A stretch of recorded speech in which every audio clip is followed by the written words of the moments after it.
Let me make sure. Hi, Natalia. Hi, Tati. Yay! Hey. Hi, everybody. It's exciting to have you all on here. We're going to start now.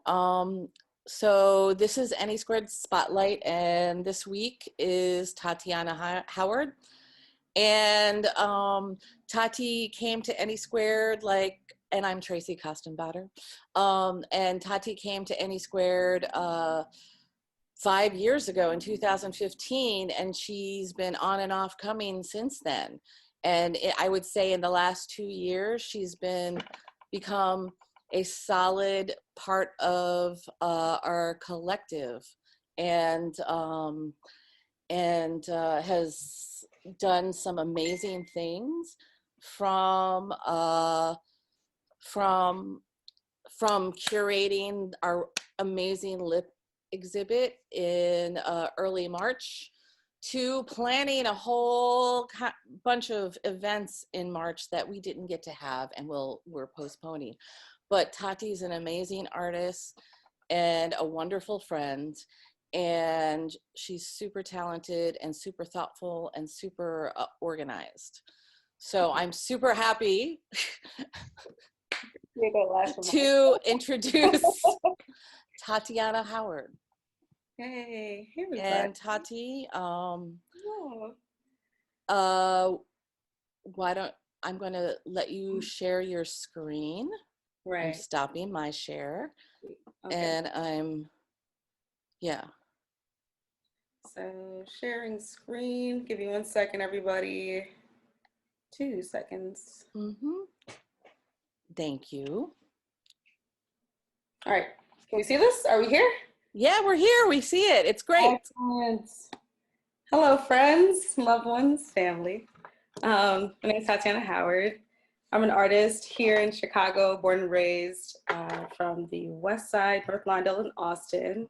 A painter, organizer, an instructor, and community member, right? I like to build relationships with folks. And so it's just a sweet little chat. It's nothing too crazy. I'm just talking about myself and smiling a lot at you as you listen to me talk about my work. Okay, next slide. So yes, like I said, I'm a Chicago native, Austin, North Lawndale.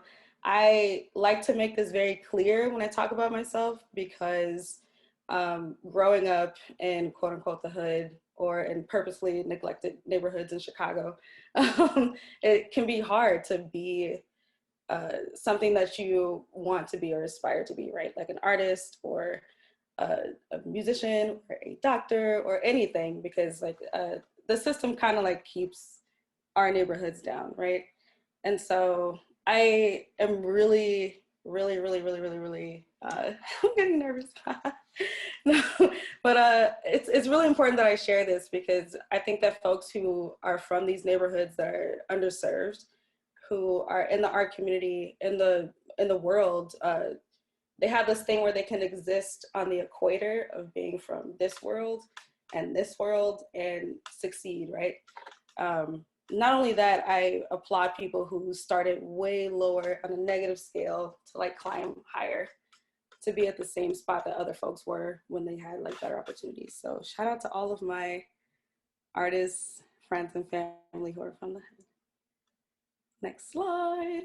Okay, so how I got into art. I went to school. I basically like lived at school. I loved it so much. And I did lots of art programs, but then I met some folks who they just had like a like mind, and they were like, let's do some events. Let's just show off our friends. We all do art, let's throw shows. And so that's how I got into DIY. And so DIY is do-it-yourself. And a do-it-yourself venue, in a sense, is basically you rent out a space, you live in it. Most people who rent out their spaces live in it. And then you just throw art events catered to local up and coming or like grassrootsy type of artists in Chicago, whether it's music, visual arts, performance arts, plays, comedy, anything. And so DIY is where it started. It started at Loud Arts. Shout out to Loud Arts. Back in the day, I would say my sophomore year in college. I met a person and then we collaborated to bring our friends together to make a venue where we would have like open studio days, music performances, and some live art shows. And it was a great time. Shout out to the Dojo, AMFM, AnySquared, and House of Euphoria. Those are the DIYs that I feel like molded me as I guess like a live artist and a relationship building artist and a communal artist where like we just kind of like collaborate on some things to make things happen. And that was really cool. Next slide. And from there, it was a snowball of opportunities, right? From that, I started collaborating with so many different people who were attached to so many other people who gave opportunities. And so one of the biggest ones that I had was doing AmeriCorps Public Allies. That was great. I learned a lot about administrative assisting or like arts administration in a whole, where you have to like really design every single part of your art event or your art class or your art talk or like any type of communal event that just like is shared with community, right? And so art administration, I think, helped me work with a lot of folks that I'm working with today. I've got a chance with Chicago Art Department. I've gotten a chance with Conversation, also Wonder Museum, also the National Museum of Mexican Art, also the Hairpin Art Center. And it's just, once you just kind of like get into like understanding people and building those relationships, and what is building relationships too? I think it's giving people what they need and getting what you need too. It's just like a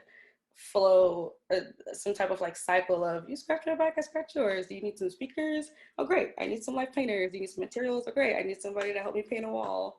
It's kind of like that, and it's lovely. All right, so I'm getting into the live painting. This is how I started being recognized in the art scene, I suppose, just live painting and being out in the world and like showing up. We'd usually have like a time limit, maybe like 2 hours or 3 hours, maybe 1 hour. This one time I did 20 minutes. It all depends. The live paintings are from a few different events that I'm showing here.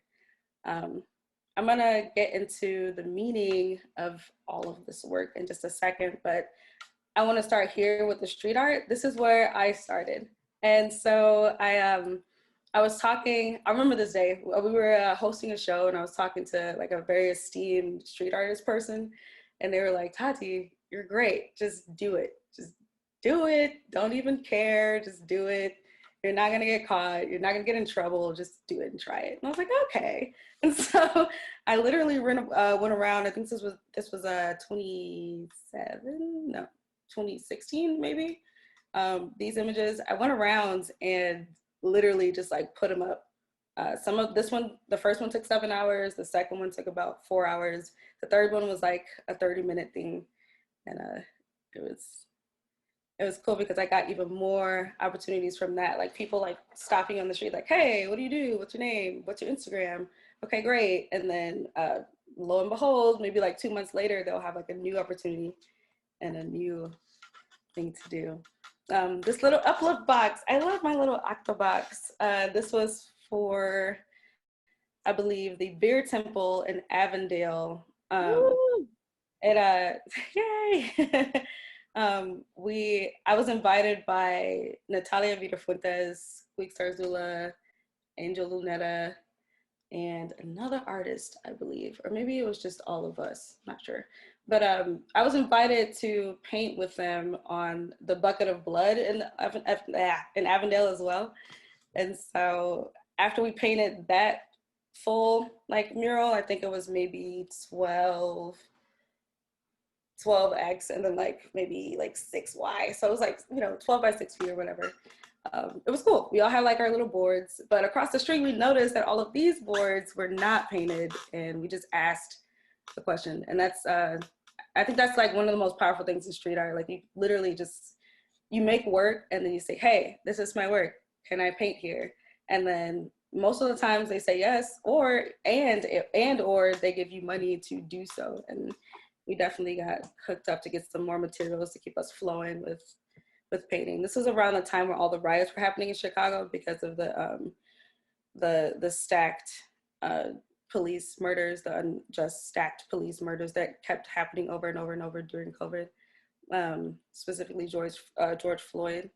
And so a lot of artists or a lot of businesses, they boarded up their walls or their windows, and then a lot of artists just came through to paint them, and the city just turned into like this beautiful mosaic for just a second.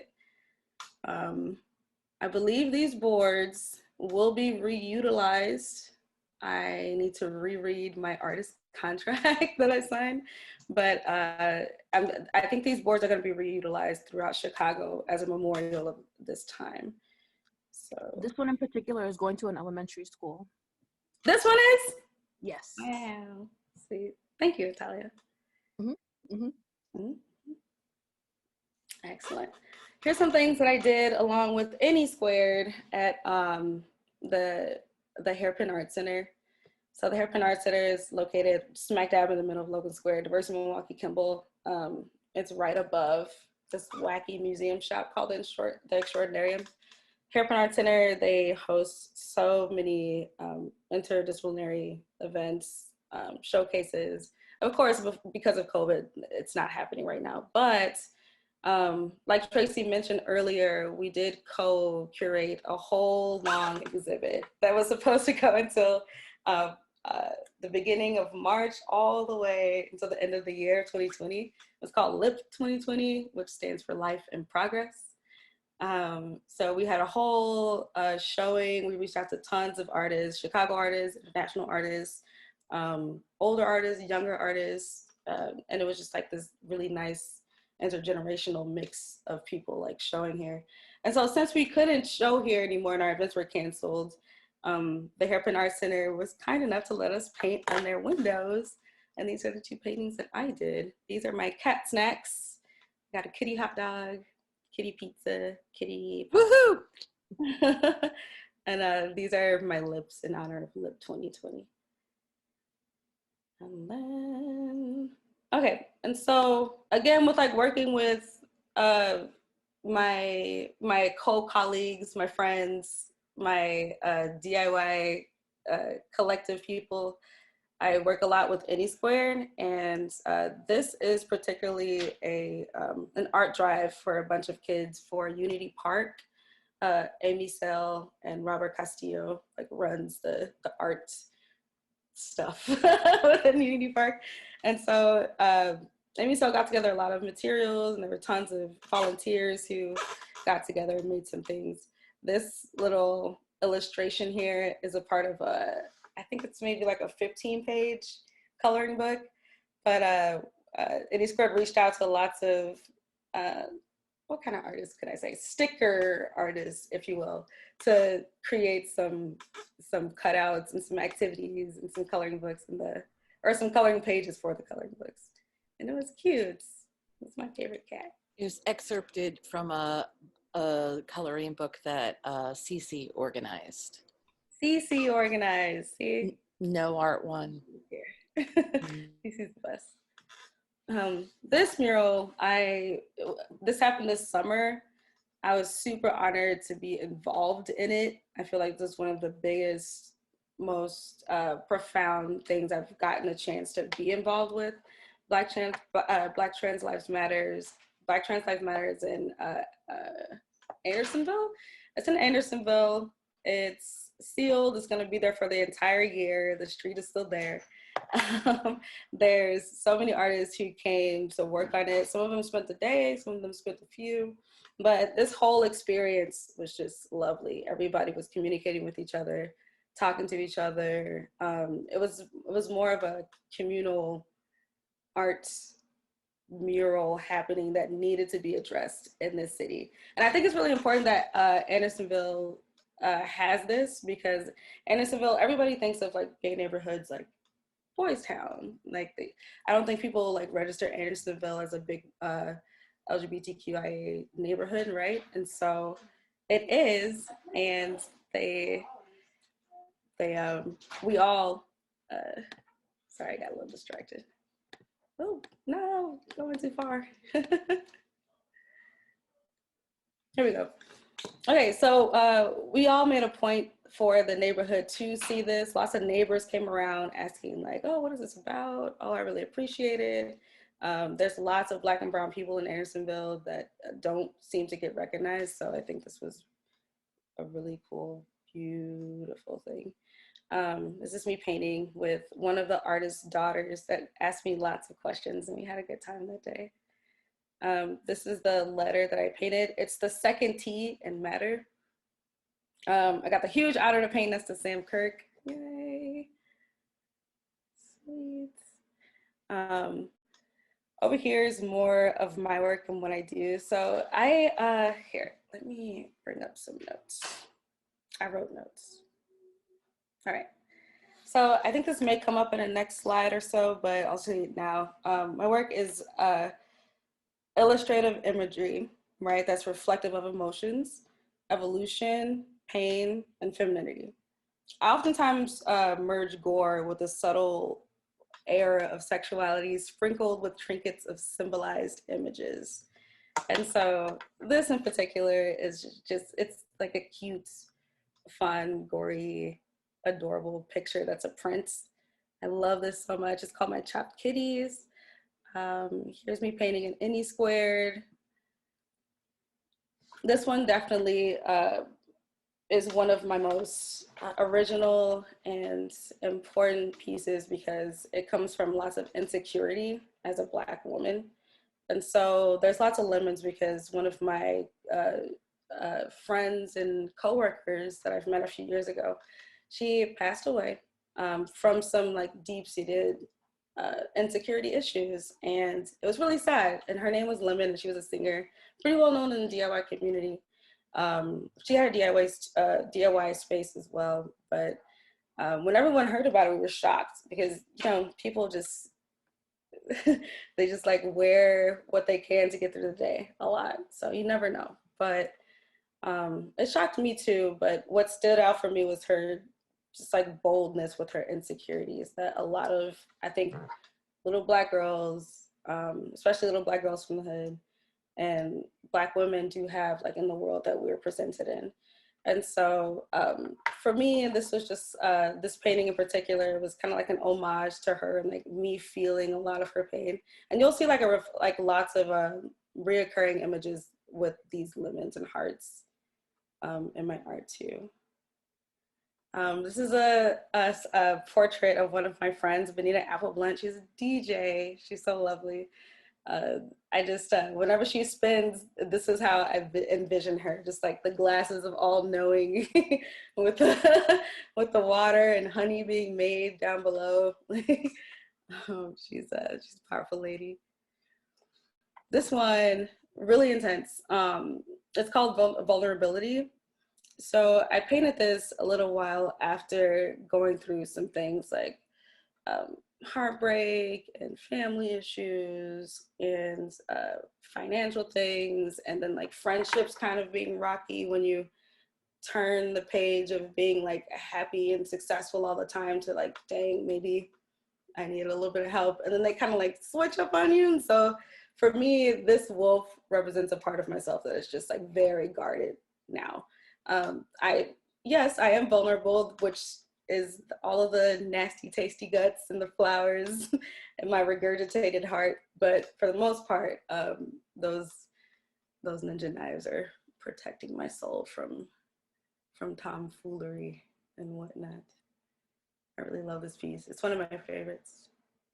So lately I've just been moving into, what can I call this? Just like collage, like drawn collage work. And it's just like specific imageries that I like mush together to make us like make a narrative.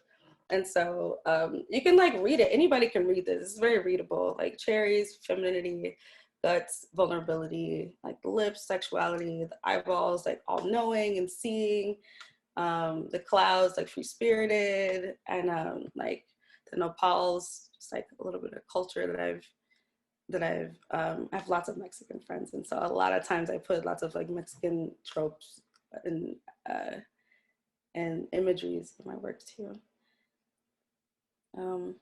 This one too. This is all about transcendence and evolution and a little bit of pain at the same time. Like it's gonna hurt, but you're gonna get there, basically. So yeah, this is some more street art that I did with Unity Park. I painted a public library, not a public library, but a free library for the community. It's really fun. It's still there. And then this is Project Logan. A lot of my art friends painted on Project Logan. I'm really happy I got the chance to paint in it too and invite my friends to paint in it as well.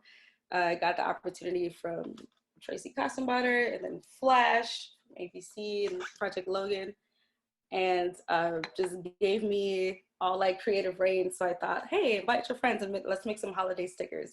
The theme was holiday. Flash wanted it to be Christmassy and really cool. And so I thought like these stickers, these are like really cool, like little just knickknacks of holidayness that makes a lot of sense and embodies our art style. So I think that's about it. Oh my gosh, I can't believe how nervous I was the whole time. Oh, shut up, Caesar.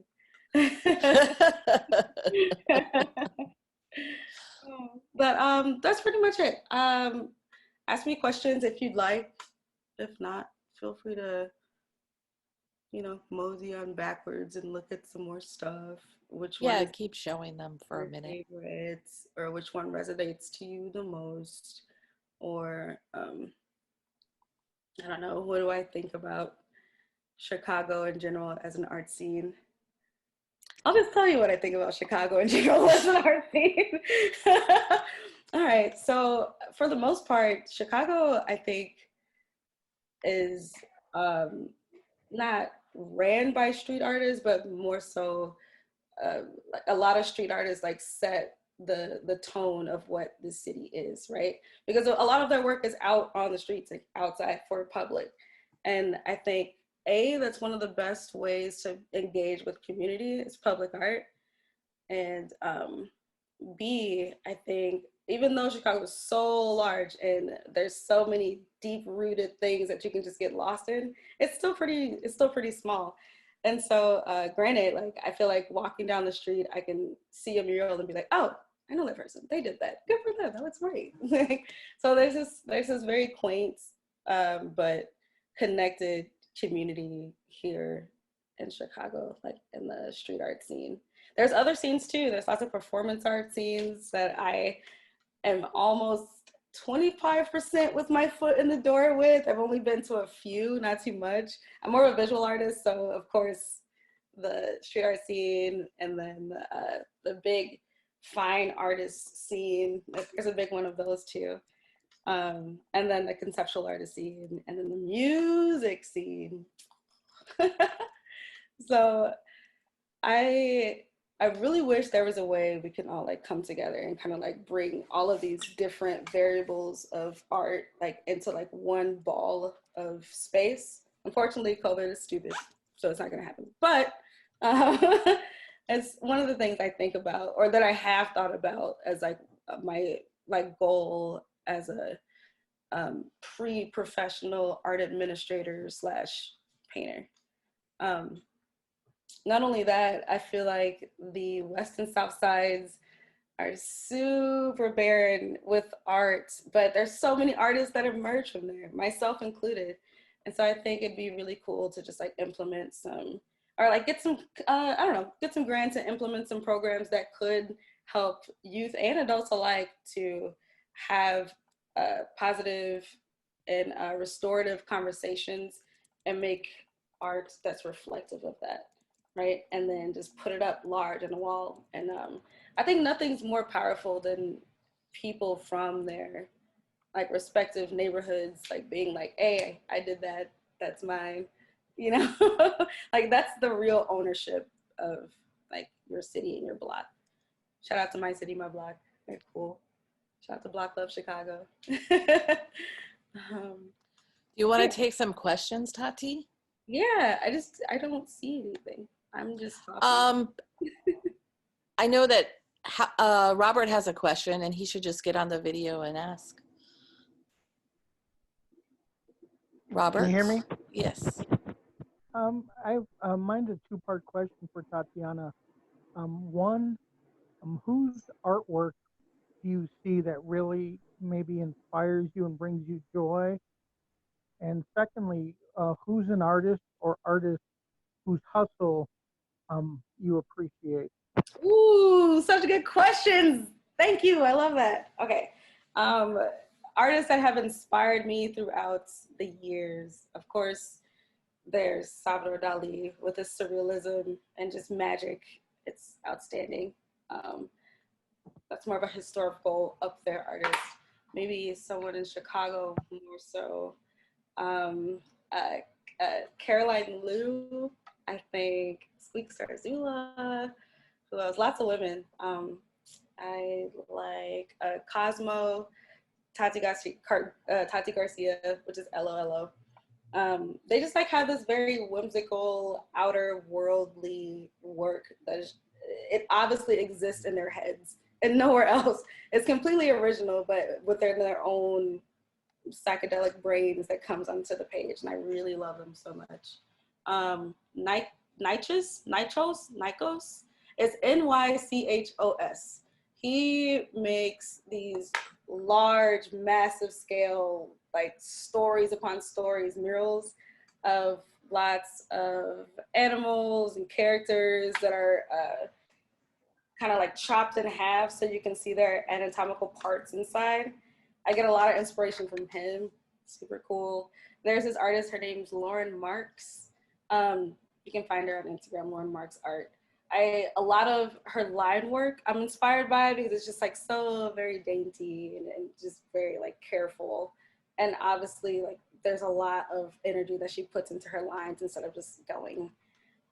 It's really, really cool. Who else? I mean, I can name a bunch, but that's that. And the second question was, sorry, what was the second question? Which artist do you appreciate their hustle? Oh, okay. Chicago specifically, I gotta go with Centrock.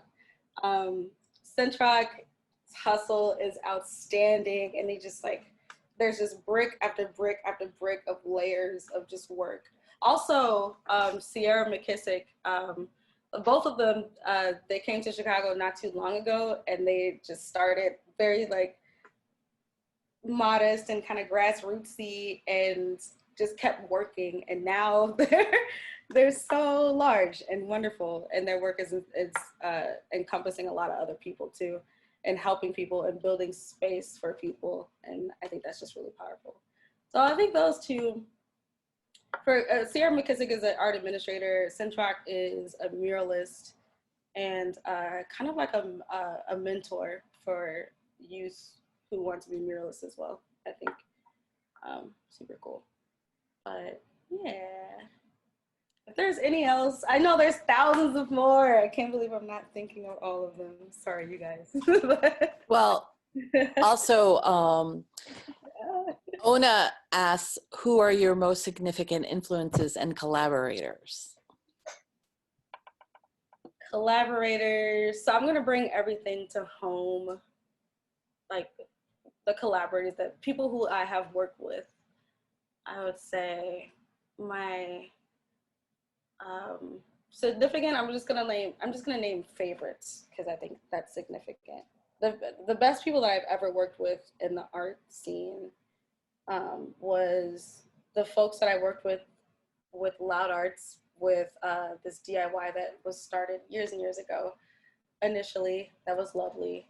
I think Elephant Rebellion is outstanding, and they're still going so strong. And they were a big team to be a part of, and I really appreciated working with them.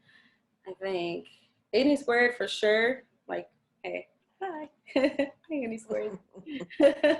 AnySquared. I'm still working with AnySquared to this day. Tracy and I sometimes hang out and eat and co-work. which is lovely. Um, what else? Hostile euphoria is a big one too. Also the dojo. The dojo, I think I started live painting more often when the dojo was around because I was living in North Lawndale at the time and they were in Pilsen. And I would just literally bike there and show up at a show and be like, hey, can I live paint? And they'd be like, okay, sure. You want some free tacos? I'm like, great, yeah, let's get it. So I practiced a lot there in front of like really big crowds. The dojo was very helpful. Hostile euphoria was very helpful. AnySquared was helpful. AMFM was helpful.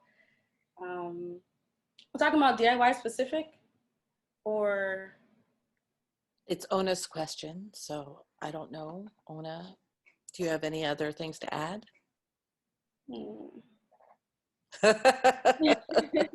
I mean, DIY specific is great, I think, because those are the things I think that, you know, people collaborate on the most. Yeah, it's lots of relationship building. It's relationship building, and it's there's this inherent teamwork within DIY because, you know, no one has money, of course. And so if we can trade right and rely on each other, I think that's. And I know Jerry asked, how do you feel about being a teacher and teaching? How do I feel about being a teacher? Well, I'm not necessarily a full teacher. I do not have control over the entire physics and environmental science classes that I'm working with, but I do have some art infused programs that I'm like running by my teacher in partnership. So I'm kind of more so like an artist in residence. But I will say that online teaching is so difficult. It's so very difficult. You have to be really on point with your students, or sometimes you can maybe lose them. Especially nowadays, like within COVID, more specifically, people are sick. There's a few students in my class who have COVID and they just sometimes just kind of fall asleep. And I'm like, dang, Darian, you just go to sleep, you know? So in that case, it's a little difficult, but for the most part, I mean, being a teacher, as long as you have the knowledge of what you're teaching and how you're going to implement your style of work onto it, you should be fine. I think I'm pretty fine. I talked to the kids. At first, they were all muted. So right now, all of my students are muted, and then they just respond in the chat, and then they have their cameras off. But lately, that I've been visiting the classes more often, they've been like, "Okay, good morning," and I'm like, "Great, yeah, that's awesome." Yeah. So it's fun. It's early. 8 to noon, Monday through Thursday. But I think teaching's fun. It's cool. There's just a lot of obstacles with our current situation with the world that just messes everything up. So yeah. Oh, hey, Ona. I just saw some fingers. I was like, what's going on? I was having another question, but my audio is not super stable. It sounds good. Sounds good. Yeah. If you can give one of your paint, hold on. I have to click it. Tracy, can you read it? Oh, if you can give one of your paintings to yourself when you were a child, which would it be? That is such a lovely question. Wow.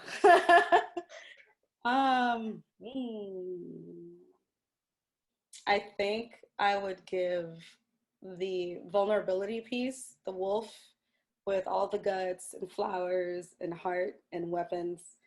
Only because like it's one of the most thought through paintings that I've had, that I actually felt a lot, and I even let my brain kind of shut down and meditated as the brush moved, and I was just like, oh, okay, we're doing guts now. Great. So like my brain like naturally like gravitated towards it. And so I would show her that and be like, hey man, protect yourself. Don't stop studying. Art is your friend. Yeah, thank you. I love that too. Yeah, yeah, my vulnerability piece would be hers. She'd be freaked out. I don't think she'd like it. She'd be like, "You're weird," and I'd be like, "It's okay, man. I'm you." Yeah. Do we have any more questions? Hey, peace, friends. I don't have a question, but since Tati was talking about the vulnerability piece, I was going to jump in earlier when Tracy opened the floor and just talk about that. That piece really resonated with me. I think in this moment, I just experienced a lot, right? As we're navigating COVID, as we're navigating seeing the death of Black bodies in our face on social media, just a lot of stuff that we're dealing with in our heart and in our minds. And that piece is just so beautiful, fierce and ferocious all at the same time. I'm still just like looking at it like, wow, there's so many things to pull from this. So I just want to affirm Tati in this work.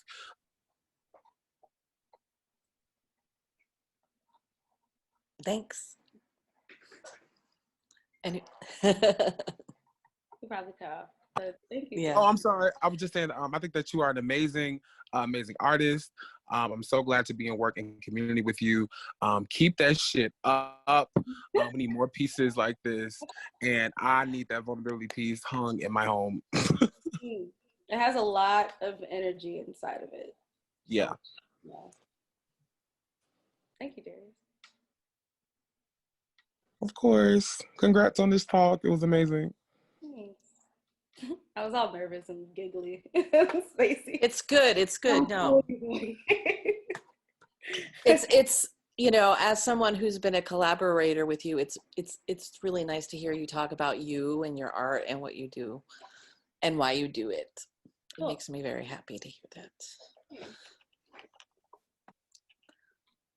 Does anyone else have any questions? Yeah, I got one. What was a time you were really pushed as an artist? The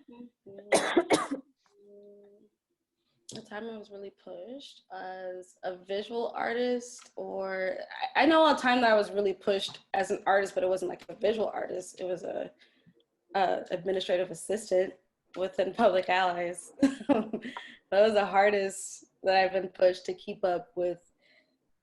Lots of programs that were starting to get made that was like in the discussion, wearing many hats, so you had to like instruct at the end of the day, so it was kind of like a 9 to 6 kind of day. And then also with building relationships with the community, so they don't think that the school that you're representing isn't like like an institutionalized gentrifier trying to hurt people. You gotta like be there, be like happy. There was a lot of like different hat wearing, different forms of communication and code switching, and different levels of alertness that I had to kind of like navigate while trying to be an artist too, because I kept painting as well. But for the most part, I think that's my shoe fell off. That's what's happening.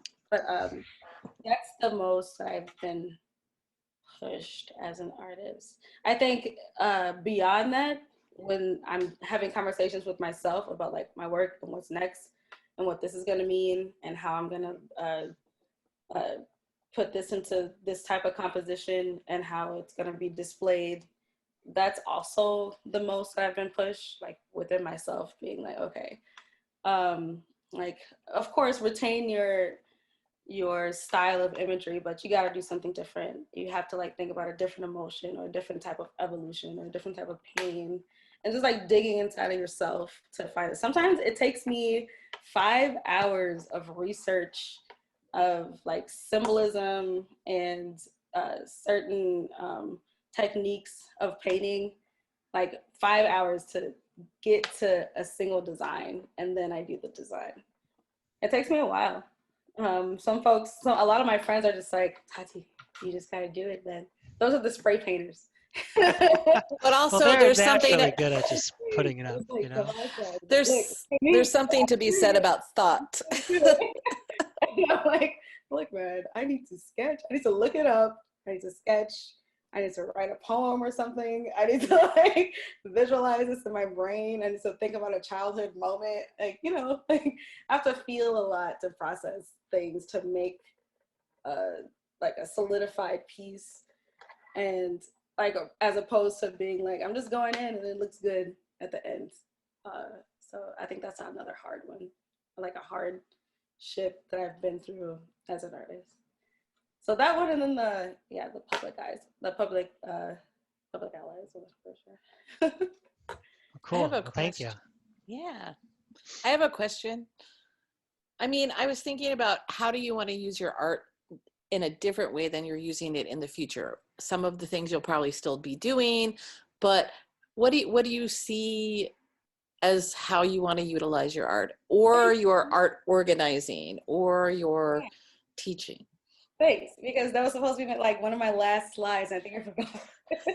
I appreciate that. Which way am I? Okay, so there's a few things that I'd like to do here before I try to travel around, you know, once COVID isn't a thing, which is water under the bridge right now. But first things first, I think I'd like to reach back to communities on the west and south sides. I mentioned before, just like making public art, hosting space that is safe for community members to come and have conversations about like what is progress, positivity, what is the past, what is history, what is triumph, all of these things that I think would like kind of, I don't want to say upgrade, just like push communities, like our communities of color that are so plagued with all of this crap that is plagued with, like push them through the veil for an opening to explore,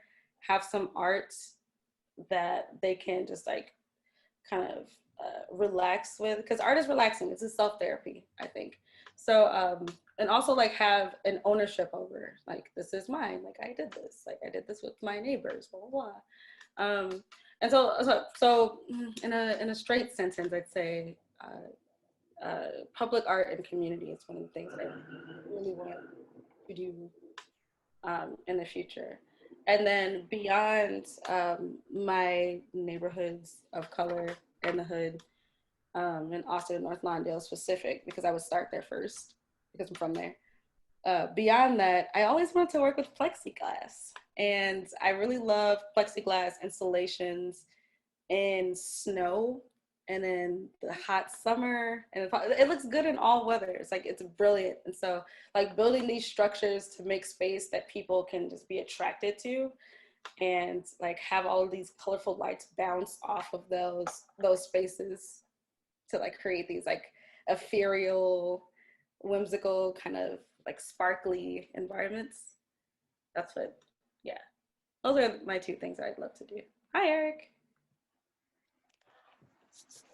Hey, what's up? I'm sorry. Welcome back. Yeah, I don't mean to interrupt. Please continue. You were just talking about how you were gonna help back in the community. So. Oh, I mean, I wrapped it up already. That's okay. It's basically what I said is one of the things I'd like to do is do public art in Black and Brown communities first and foremost, and have community outreach where we actually like hold conversations and hold space for people to express what they want in their communities, on their walls and stuff. And then another dream of mine, we're talking about goals, what things that I'd like to do in the future. Another goal is to play with plexiglass and just make these bizarre installations and spaces. Okay. And these public space. Like, it looks really good on snow and sand, grass, on the ground. It's just like a lot of light bouncing. It just creates these happy energy vibes. Nice. So those two things in Chicago I'd like to do the most. And then I'll figure out my life after those two projects. Plexiglass art is really interesting. What are you thinking about doing with that? Is it going to be like a kind of small scale, large scale, multiple? I would love to do large scale. Building space large scale would be so cool. Like making even like reenacting some of my imagery with my art, like the cherries that I have that represents femininity, even like a plexiglass installation of cherries, like of imagery 3D, or it could just be a lot of like flat planes of different colors just built to match a space. So like a tiny little house or something over the bus stop in certain areas. So it just like looks really pretty when it rains and all these like colors are like splashing around. Like, so, yeah. Cool. I like the idea of that. I think you touch on something that I think about sometimes where, you know, we do have sculptures and whatnot downtown, but they're so in like concentrated areas. I think I've seen like the Wizard of Oz in Lincoln Park, but I think going further with sprinkling art around you so you know it's always there. I mean, we do have nature, that's another form, but what we can do as humans. And when you were talking about having stuff at the bus stop, that sounds really cool. And the plexiglass tiny house would be cool as well. Yeah. Robert was saying. Well, are you thinking about illuminating them or are you thinking about painting them more or less? I'm just thinking about building spaces with plexiglass. Okay. Yeah. All right. Yeah. I'm reading the chat.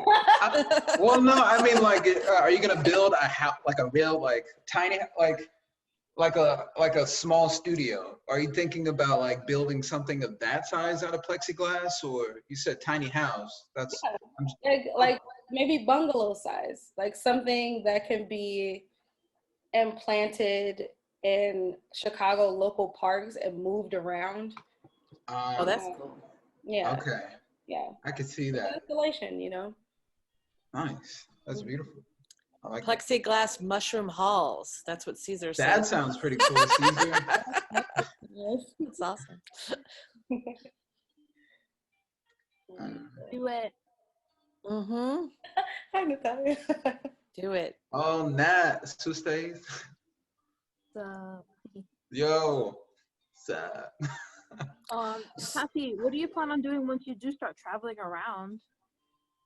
So I've already thought about this, and I'm so attached to Chicago that I don't really travel anywhere. I don't want to say stuck. I'm so rooted here that if I go anywhere else, I'm going to need to do something.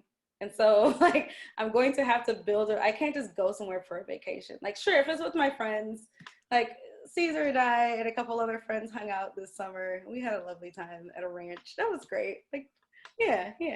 But in terms of like traveling, I think it has to be like work induced, and I would have to be like, hey, my name is Tattianna. I'm from Chicago. This is my work. I see that you're here. I want to come there to be a part of your show. I have this to provide, blah, blah, blah. Maybe stay there for a week or two, and then like make even more connections as I'm like building my relationship with my art plug, right? Like maybe make a mural or do like some type of youth development thing where there's a project, end game project at the end of the week that we spend time together or something, you know, like so I think when I do travel around, I would like it to be I don't want to say business. I don't like putting art with business. It's just gross. It has to be art centric and relationship building centric. Yeah, and, for gigs. Yeah.